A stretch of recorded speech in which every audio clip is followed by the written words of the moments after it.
थोड़ा सा ओवरव्यू लेते हैं कि ये जो अभी GUI जो हमने देखी है सारी, इस GUI तक आपको खुद पहुंचना है तो आप कैसे पहुंचेंगे? तो स्टैंड अलोन डिप्लॉयमेंट जो है हमने अपने पास 2 वर्चुअल नोड्स की हुई है। तो यही स्टैंड अलोन जो डिप्लॉयमेंट है ये अगर आपने अब अपने पास ज़ाहिर आइज़ो आपके पास आ जाएगा तो आपने अपने पास VMware पे ट्राई करनी है तो कैसे करेंगे? तो उसको देख लेते हैं। अच्छा, वी आर यूजिंग ESXi। आप इसको VMware वर्कस्टेशन में भी कर सकते हैं, ज़रूरी नहीं है आप ESXi में ही करें। बहरहाल क्योंकि मैं ESXi यूज़ कर रहा हूँ तो मैं आपको ESXi पर ही एक्सप्लेन करने लगा हूँ। Let me open my ESXi in parallel.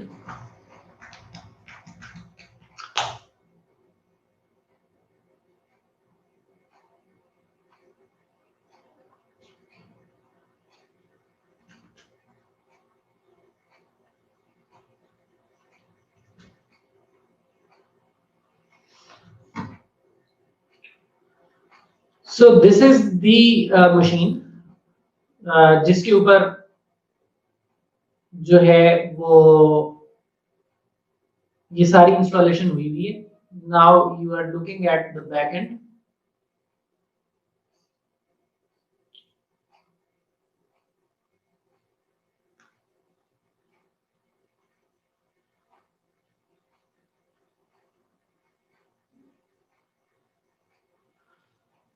हमारे पास आइस स्टूडेंट ये एक VM नोड है और एक हमारे पास आइस ट्रेनर VM नोड है और एक हमारे पास माइक्रोसॉफ्ट एक्टिव डायरेक्टरी का सर्वर है। ये वो 3 नोड्स हैं जो हमने अपनी स्लाइड में ये डिस्कस की थी। ये 3 नोड्स मैंने आपको बताया था कि ये तीनों ESXi में हैं। ये जो जंप होस्ट है ये एक डिफरेंट ESXi प्लेटफॉर्म पे है। तो ये तो प्री इंस्टॉल्ड है। अब आपने करना है तो कैसे करेंगे ESXi में इंस्टॉलेशन? तो उसके लिए जो स्टेप्स हैं वो आपको दिखाए जा रहे हैं। होगा ये कि आप वर्चुअल मशीन्स में आके ये क्रिएट या रजिस्टर VM पर क्लिक करेंगे। व्हेन यू क्लिक दिस वो आपसे पूछेगा create a new virtual machine या डिप्लॉय एन OVF और OVA फाइल या register an existing virtual machine. क्योंकि अच्छा हमारे पास जो वर्चुअल मशीन होती है सिस्को की वो ये 2 फॉर्मेट में देते हैं, एक आइजो में होती है और एक .ova में होता है। ये VMware ESXi के फॉर्मेट्स हैं। तो अगर आइजो है इमेज आपके पास तो आइजो के लिए हम इसी ऑप्शन के साथ आगे बढ़ेंगे, create a new virtual machine. क्योंकि ओवा जो है उसमें सारी चीजें पहले से बनी बनाई आती हैं, रैम और कोर्स वो सब सेट हुए होते हैं। आइजो जो है वो रॉ होता है और उसको आप पूरा स्क्रैच से खुद करते हैं। अच्छा जी, उसके बाद वो कहते हैं जी कि select the guest OS name, वो हमने आइस स्टूडेंट रख दिया। यहाँ पे आपको जो ऑप्शन सिलेक्ट करनी है वो जरूरी है कि आप यहाँ पे गेस्ट ओएस लाइनक्स सिलेक्ट करें और उसमें RHEL 764 बिट ऑप्शन सिलेक्ट करें। So using these options you are actually creating a container of virtual machine within which your ISO will be installed। और मोस्टली चीजें पीछे क्योंकि लाइनक्स में है तो जो वर्चुअल मशीन की नेचर है वो लाइनक्स कंपैटिबल नेचर होनी चाहिए, तो वो हम सिलेक्ट करेंगे। उसके बाद ये जो चीज आपको नजर आ रही है ये स्पेसिफिक टू ICT है, ये हमारी इन्वायरमेंट में नजर आएगी आपको ये। तो हमने मुख्तलिफ डेटा स्टोर्स माउंट किए हुए हैं अपने सर्वर के ऊपर, तो उनमें एक डेटा स्टोर है VM मशीन्स। तो हम इस डेटा स्टोर को लेकर के आगे बढ़ते हैं क्योंकि हमने जो आइजो पिक करना है वो भी इसमें रखा हुआ है और जो हमारी VM इंस्टॉल होगी वो भी इस डेटा स्टोर में इंस्टॉल होगी।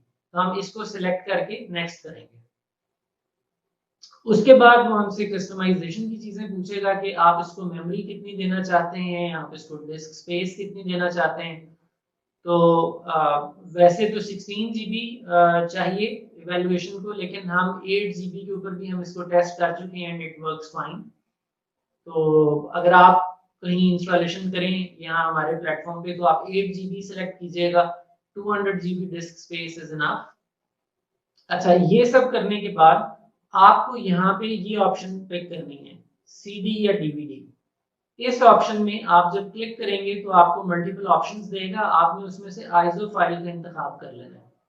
उसके बाद वो आपसे कहेगा कि आप आइसो फाइल पॉइंट कर दीजिए जरा कि वो आइसो फाइल कहाँ है, तो आप ब्राउज पे क्लिक करेंगे और वो आइसो फाइल जो रखी गई हुई है वो इस डेटा स्टोर में रखी गई हुई है। तो आप ये वाला डेटा स्टोर सेलेक्ट करेंगे और उस डेटा स्टोर के अंदर आपको ये एक आइसो फाइल मिलेगी। वहां पे 2.6 भी पड़ी है, 2.7 भी पड़ी है, मेरा ख्याल है 2.3 का आइसो नहीं है, बट 2.7 का वहां पड़ा होगा, वो आप सिलेक्ट कीजिएगा, उसको नेक्स्ट करेंगे आप। अच्छा, जब आप नेक्स्ट करेंगे तो कुछ देर लगेगी और हमारा जो हाइपरवाइजर है उसकी GUI में एक वर्चुअल मशीन क्रिएट कर दी जाएगी, यानी यहाँ पर ये आइस स्टूडेंट की VM क्रिएट हो जाएगी और वो इस पोजीशन में होगी। तो आप उसको सिलेक्ट करके जब पावर ऑन करेंगे या वो खुद ब खुद अगर पावर ऑन हो जाती है तो कुछ देर के बाद जाके आपको ये स्क्रीन नजर आएगी। ये वो स्क्रीन है जो अब आइस के जो सॉफ्टवेयर की इंस्टॉलेशन है ये उसका पहला स्टेप है। तो इस इंस्टॉलेशन में आप 1 सेलेक्ट करेंगे, Cisco ice installation with keyboard and monitor. उसके बाद कोई अराउंड 15, 20, 30 मिनट्स तक ये मुख्तलिफ इंस्टॉलेशंस खुद ही करता रहेगा। You will just sit back and watch, आपने कुछ भी नहीं करना। ये पीछे OS लोड करेगा, OS के ऊपर अपनी तमाम सॉफ्टवेयर को लोड करेगा। उसके बाद ये तमाम जो ऑटोमेटेड प्रोसेस है जब ये मुकम्मल हो जाएगा तो एक स्टेप आएगा जहां पे फिर ये आपसे इनपुट मांगेगा। ये सब कुछ ऑटोमेटेड चल रहा है, नो इनपुट नीडेड, सब कुछ ऑटोमेटेड है। सो एक पॉइंट आएगा जहां पे ये सिंपली लिख देगा Ctrl+C टू अबॉर्ट सेटअप। यहां से आगे ये आपको जो क्वेश्चंस हैं वो related to the ISE node करना शुरू कर देगा। उनमें से जो सबसे पहली चीज है दैट इज बेसिकली कि आपने उसका होस्ट नेम क्या रखना है, नोड का नेम क्या रखना है। तो जिस तरह रखा गया आइस ट्रेनर, उस नोड का IP क्या रखना है। याद रखिएगा ये पैन का IP है क्योंकि आप अभी इनिशियली पैन इंस्टॉल कर रहे हैं। वैसे तो सारे पर्सोनास इंस्टॉल हो जाएंगे लेकिन पर्सोना एनेबल डिसेबल तो किया जा सकता है ना। तो प्राइमरीली ये जो IP है ये आपका पैन के हवाले से है। तो 192.168.170 दिया जा रहा है इस इंस्टॉलेशन में, डिफॉल्ट गेटवे दी जाएगी। Do you want to configure IPv6? No. उसके बाद DNS डोमेन मांगी जाएगी। आप जिस भी ऑर्गेनाइजेशन में आपका जो भी AD की डोमेन है वो आप यहाँ लिखेंगे। नेम सर्वर पॉइंट करेंगे यहाँ पे। नेम सर्वर जिस तरह हमारे नेटवर्क में जो एक्टिव डायरेक्टरी सर्वर है वही हमारा नेम सर्वर है। So 192.168.175. Do you want to add a secondary name server? If you wish to, you can press yes. वो आपसे secondary का IP पूछेगा, आपको दे सकते हैं। NTP जो है ना वो आइस की इंस्टॉलेशन के लिए एक इंतहाई क्रिटिकल चीज है। DNS और NTP ये दो चीजें अगर आपकी आइस में ठीक कॉन्फ़िगर नहीं है तो it can go horrible for you, बहुत सारे मसाइल आ सकते हैं। DNS लम्हा बलम्हा रिक्वायर्ड है। एक नोड ने दूसरी नोड से ज्वाइन करना है तो उसने FQDN यूज करना है।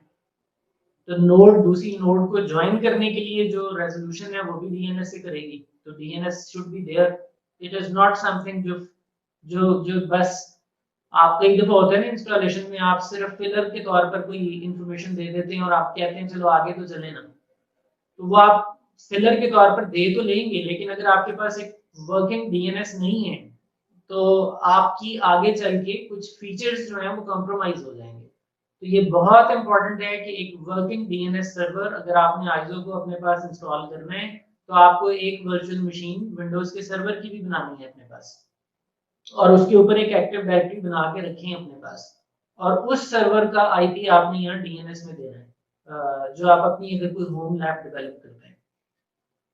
एनटीपी, अगर आपके आइस सर्वर जो है वो इंटरनेट पर उसको रसाई है तो आप बाय डिफॉल्ट जो इन्होंने पिक किया हुआ निस्ट का एनटीपी आप उसको जाने दीजिए, अदरवाइज आप यहाँ पर आईपी लिख देंगे अपने नेटवर्क के लोकल एनटीपी का। क्लॉक बहुत इंपॉर्टेंट है आइस में। क्लॉक इसलिए इंपॉर्टेंट है कि आइस में सारी की सारी चीजें जो है ना वो सर्टिफिकेट पे चल रही हैं। अब मान लीजिए जब आप इंस्टॉलेशन कर रहे थे तो आपने गलती से जो आपने जो एनटीपी सर्वर दिया उस पर टाइम 2018 का चल रहा था, तो इंस्टॉलेशन तो हो जाएगी, टाइम 2018 के एतबार से सिंक हो जाएगा और आपको हुई भी मिल जाएगी, सब कुछ हो जाएगा। लेकिन हुआ ये कि इंस्टॉलेशन में जो सर्टिफिकेट जनरेट हुए हैं आइस में, वो सारे के सारे सर्टिफिकेट जो हैं वो अगर वो 2008 के पॉइंट ऑफ व्यू से जनरेट हो गए हैं और उनकी जो एक्सपायरी है वो 2020 की है, अगर 2 इयर्स उनका स्पैन है, और आप एक ऐसी डेट में खड़े हैं जो 2021 में जा चुकी है, तो जब भी आप आइस को कनेक्ट करेंगे और चाहे वो डेटा प्लेन की ऑथेंटिकेशन रिक्वेस्ट हो, चाहे वो मैनेजमेंट प्लेन की ऑथेंटिकेशन रिक्वेस्ट हो, या आप आइस की गुई ही क्यों ना खोल रहे हो, आपको जगह जगह पर इश्यूज आएंगे बिकॉज आप सर्टिफिकेट की रेंज से आउट हो गए। सो क्लॉक ड्रिफ्ट बहुत बड़ा इशू है। So make sure that in production and even in your lab scenarios you synchronize ICE with an NTP server correctly. So बेहतर है कि आप अपने पास एक iOS राउटर बना लें, उस iOS राउटर पर NTP सर्वर कॉन्फ़िगर कर लें, उस राउटर की क्लॉक सेट कर लें और अपनी ICE को उस राउटर के साथ सिंक कर लें। उसके बाद है जी SSH सर्विस इनेबल करनी है। अगर आप कर लेंगे तो आप ICE की जो CLI है उसमें रिमोटली लॉगिन हो सकेंगे। यस, ICE की CLI भी है, बट वो CLI बहुत बेसिक ट्रबल शूटिंग या बेसिक एक्टिविटीज के लिए, बट SSH इनेबल करेंगे तो आप उस CLI को एक्सेस कर सकेंगे। फिर वो पूछता है कि बताइए आपने जो आइस में पहला लॉगिन बनाना है, ये एडमिनिस्ट्रेटिव लॉगिन है जिससे गुई खुलनी है उसकी, वो क्या नाम रखना है। बाय डिफॉल्ट एडमिन होता है तो एडमिन ही जाने दिया। फिर उसका पासवर्ड रखना है आपको, इसमें कॉम्प्लेक्सिटी अप्लाई होती है, आपको पहला कैरेक्टर बड़ा, उसके बाद अल्फा न्यूमेरिक और कुछ स्पेशल कैरेक्टर यूज करना पड़ता है, अदरवाइज ये पासवर्ड एक्सेप्ट नहीं करेगा। तो हमने capital A small b c 1 2 3 star रखा, वो एक्सेप्ट हो जाता है। So copying first CLI user to be the first ICE GUI user as well, bringing up network interfaces, pinging the gateway, pinging the primary name server, testing VM disk IO performance, बस आगे सिलसिला start हो रहा है।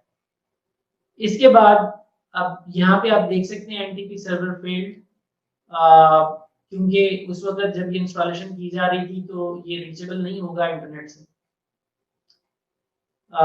Installation शुरू हो जाएगी, उसके बाद ये मल्टीपल एप्स को इंस्टॉल करेगा। It will also take 10-15 minutes, और होते होते इवेंचुअली ये आपको इस तरह से अपनी आइस ट्रेनर लॉगिन के नाम से लॉगिन नेम मांगेगा, आप लॉगिन नेम और पासवर्ड देंगे, आप आइस की CLI में लॉगिन हो जाएंगे। So as soon as you login ISE CLI, जो कि ये CLI है, इसका हम कंसोल ले लेते हैं। एडमिन ABC 1 2 3 स्टार,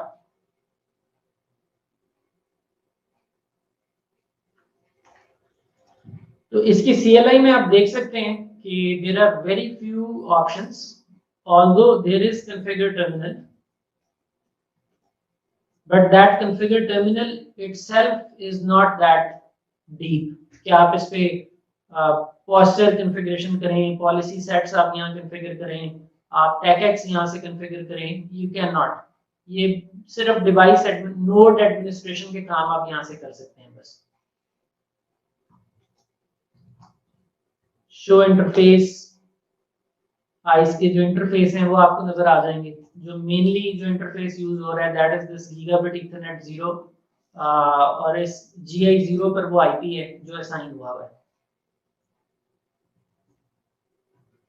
अच्छा, एक कमांड आप नोट कर सकते हैं, this is the first command जो आप CLI पर देते हैं, और इस कमांड को देने का मकसद ये है कि आप ये देख सकें कि आप आइस की इंस्टॉलेशन मुकम्मल होने के बाद इसकी इंटरनल सर्विसेज क्या टोटली रन हो गई हैं कि अब आप इसकी GUI की तरफ जाएं।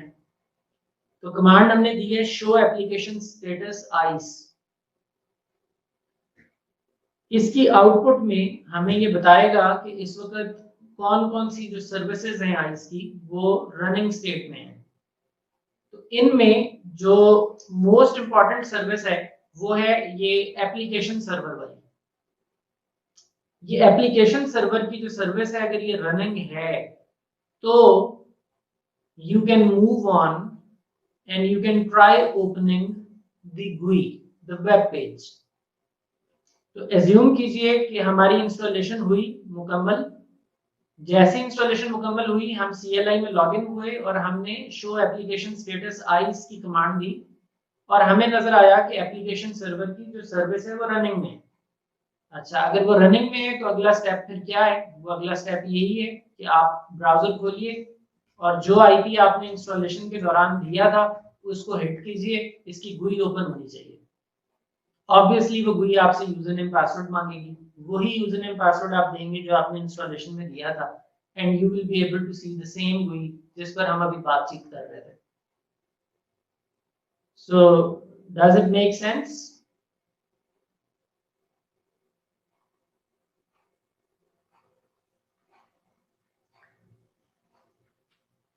ओके। अच्छा, अब अगर हमने 2 नोड इंस्टॉलेशन करनी है। अच्छा, जब आप बिल्कुल न्यू इंस्टॉलेशन करते हैं तो फर्स्ट टाइम आपको ये smart call home telemetry configure करने की का पूछता है। इसको हम यूजुअली स्किप कर देते हैं, हम इसको नहीं इनेबल करते। ये बेसिकली सिस्को की तमाम डिवाइसेस में अब ये ऑप्शन आ रही है और ये टैग केसेस या टैग की सपोर्ट के हवाले से है। तो इसको हम क्लियर कर देंगे और उसके बाद ये वो GUI है जो जिस पर हमने अभी एक इंटरेक्टिव सेशन किया और हमने इसकी अवेयरनेस की। अच्छा, स्टैंड अलोन डिप्लॉयमेंट में स्टैंड अलोन डिप्लॉयमेंट आपको पता है हम किसको कहते हैं? ये वो होती है जिसमें एक ही नोड के ऊपर सारे पर्सोनास चल रहे हो। So let's go back a little bit और हमने स्टैंड अलोन डिप्लॉयमेंट की बात की। This is stand alone deployment, यानी आइस की नोड के ऊपर सारे के सारे पर्सोनास एक पर ही चलेंगे। ये ऑप्शनल है बट बस एक ही नोड है और उसी पर सब कुछ होगा। तो अभी जो हमने इंस्टॉलेशन की है वो एक सिंगल नोड इंस्टॉलेशन है। तो ये पर्सोनास कहाँ होते हैं उनको देख लेते हैं। एडमिनिस्ट्रेशन में चलते हैं। अभी हमने लाइसेंसिंग में क्लिक किया था, रिमेंबर, और हमने यहाँ से इसकी लाइसेंसिंग वगैरह को देखा था। यही जो एडमिनिस्ट्रेशन है इसमें नंबर 1 पे ये जो ऑप्शन है डिप्लॉयमेंट, ये बहुत इंपॉर्टेंट है, इस पे क्लिक कर लेते हैं। So as soon as I click on deployment, ये मुझे बताता है यहाँ पे डिप्लॉयमेंट में कि आपके पास इस वक्त आइस की नोड्स कितनी अवेलेबल हैं। How many nodes do you have? Since this is the standalone node and it is not able to see any other node in the cluster, तो ये बस अपना आप दिखा रही है। The name of this node is icetrainer. Remember, ये icetrainer नाम भी हमने सेटअप के दौरान रखा था। ये वही नाम है जो यहाँ अपीयर हो रहा है। और अगर आप इसको ओपन कर लें तो ये आपको यहाँ पर भी ये एक आइस ट्रेनर नोड दिखा देगा। इस पे क्लिक कर लें, यूं कर लें, या आप डिप्लॉयमेंट पे क्लिक करके इस नोड पर क्लिक कर लें, तो आप दोनों तरीके से एक ही पेज पे आ जाएंगे। या आप डिप्लॉयमेंट ओपन करें, नोड पे क्लिक करें तो आप नोड में आ जाएंगे। यहां गौर कीजिए, ये जो लफ्ज है एडमिनिस्ट्रेशन, ये है पॉलिसी एडमिनिस्ट्रेशन नोड पर्सोना। मेरे पास कोई ऑप्शन नहीं है कि मैं इसे डिसेबल कर सकूं। ये है monitoring and trouble shooting persona, ये है पॉलिसी सर्विस नोड पर्सोना। मेरे पास ऑप्शन ही नहीं है कि मैं इनमें से किसी को यहां डिसेबल कर लूं। मुझे ये मिनिमम 3 तो लेकर चलने ही चलने हैं, वरना आइस का क्लस्टर ही पूरा नहीं होता। और पीएक्स ग्रिड ऑप्शनल है, अगर मैं वो पर्सोना इस पे इनेबल करना चाहूं तो मैं चेक बॉक्स चेक करके सेव दबा दूं तो पीएक्स ग्रिड का पर्सोना इनेबल हो जाएगा। तो जो स्टैंड अलोन डिप्लॉयमेंट है उसकी जो शक्ल है वो आपके सामने यूं आई है कि उसमें 3 पर्सोना इनेबल्ड है और आपके पास कोई राइट्स नहीं है उन्हें डिसेबल करने के, और चौथा पर्सोना पीएक्स ग्रिड का वो आपके लिए ऑप्शनल है, आप ऑन करें या ना करें। अब अगर तो आपने बस सिंगल नोड पर ही रहना है और इसी पर बस आगे अब आपने मामलात लेकर बढ़ने हैं प्रोडक्शन में, तो you have to do nothing else, you have to do nothing in this deployment section, you are good to go। हाँ, कुछ चीजें आएंगी जो वक्तन फवक्तन करेंगे। आपको याद होगा कि हमने बात की थी नोड टाइप और पर्सोना और रोल पे, और यहाँ पे हमने सर्विसेज के बारे में बात की थी। Service is a specific listener which you can turn on और टर्न ऑफ। तो अगर मैं यहाँ पीएसएन खोलूं तो ये सर्विसेज हैं, दीज आर सर्विसेज। अब इनमें आप देखिए डिवाइस एडमिन सर्विस, ये टेकएक्स प्रोटोकॉल है। Device administration enables an enterprise to control and audit the configuration of its NATs. Device admin service requires TechX license. So you can see that in a brand new installation, your device admin service is disabled on your policy service node on PSN. If you want to enable it, you will check this checkbox or you will press save। तो ये हमने क्या किया, ये हमने किसी persona पर कोई सर्विस इनेबल की है, पीएसएन में एक सर्विस इनेबल की है। सो ये सेव हो गया और अब इसका टेकएक्स लिसनर इनेबल हो गया। अब फायदा है अगर मैं वर्क सेंटर में जाके डिवाइस एडमिनिस्ट्रेशन की पॉलिसीज बनाऊं तो अब आइस में टेकएक्स प्रोटोकॉल ऑन हुआ। अगर ये बाय डिफॉल्ट वाली सिचुएशन में रहे तो आप जाके लाख पॉलिसीज बनाते रहे वहां पे, उसका टेकएक्स प्रोटोकॉल का लिसनर ही इनेबल नहीं है, वो सर्विस ही इनेबल नहीं है नोड पे पीएसएन पे, तो वो वर्क नहीं करेगी। रेडियस बहरहाल इनेबल है। रेडियस किस तरह इनेबल है, ये जो सेशन सर्विस है this is radius, this is the core service of PSN, and you have in a standalone deployment you have no right to touch them, क्योंकि इनमें किसी चीज को भी आपने छेड़ दिया तो ये तो वो कम से कम चीजें हैं जिनके बगैर आइस का क्लस्टर ही नहीं है, इसलिए वो आपको स्टैंड अलोन मोड में इन्हें टच ही नहीं करने दे रहा।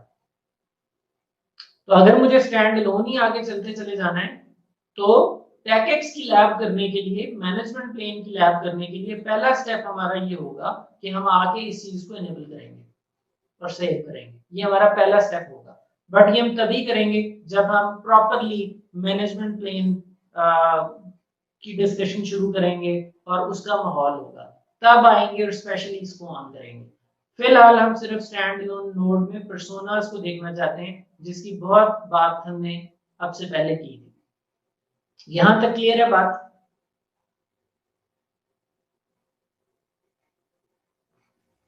Yes sir.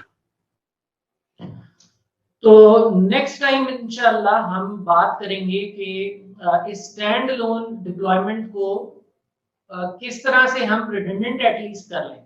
हम ये तो नहीं करते कि हम कोई 56 नोड्स वाला नेटवर्क बनाएं और हमारे पास 50 PSNs हो, 2 PAN हो, 2 MNT हो, तो हम उस तरफ तो नहीं जाते, लेकिन एटलीस्ट जो 2 नोड्स की रिडंडेंसी है कम से कम वो डिप्लॉयमेंट तो कर लें। तो उसको कैसे किया जाता है, दिस इज समथिंग जिसको हम नेक्स्ट टाइम इंशाल्लाह करेंगे, और उसमें हम अपनी जो बेस लैब टोपोलॉजी है इसमें इन दोनों नोड्स को आपस में कर लेंगे सिंक। ये जो ट्रेनर और स्टूडेंट है ना, इसको हम आपस में सिंक कर लेंगे, इसको प्राइमरी कर देंगे, इसको सेकेंडरी कर देंगे, और इसमें भी पर्सोनास हैं और इसमें भी पर्सोनास हैं, और वो आपको पता है कि कौन से पर्सोनास एक्टिव स्टैंड बाय चलते हैं और कौन से एक्टिव चलते हैं, वो बात हम पहले कर आए हैं।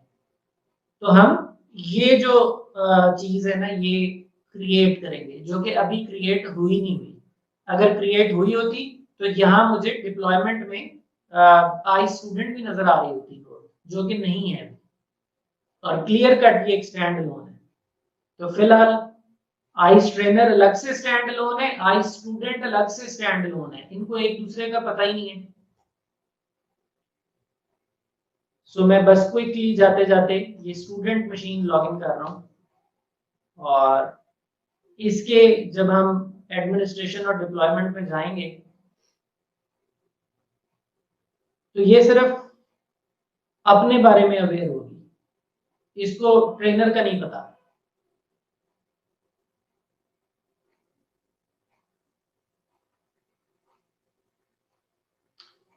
सो यू सी इसकी डिप्लॉयमेंट में there is only I student, और क्योंकि ये भी फ्रेश इंस्टॉलेशन है तो इसमें भी एडमिन सर्विस रन नहीं हो रही, और it is also not allowing us to change anything, this is stand alone. तो इनका आपस में सिंक अप, दैट इंशाल्लाह we will discuss next time.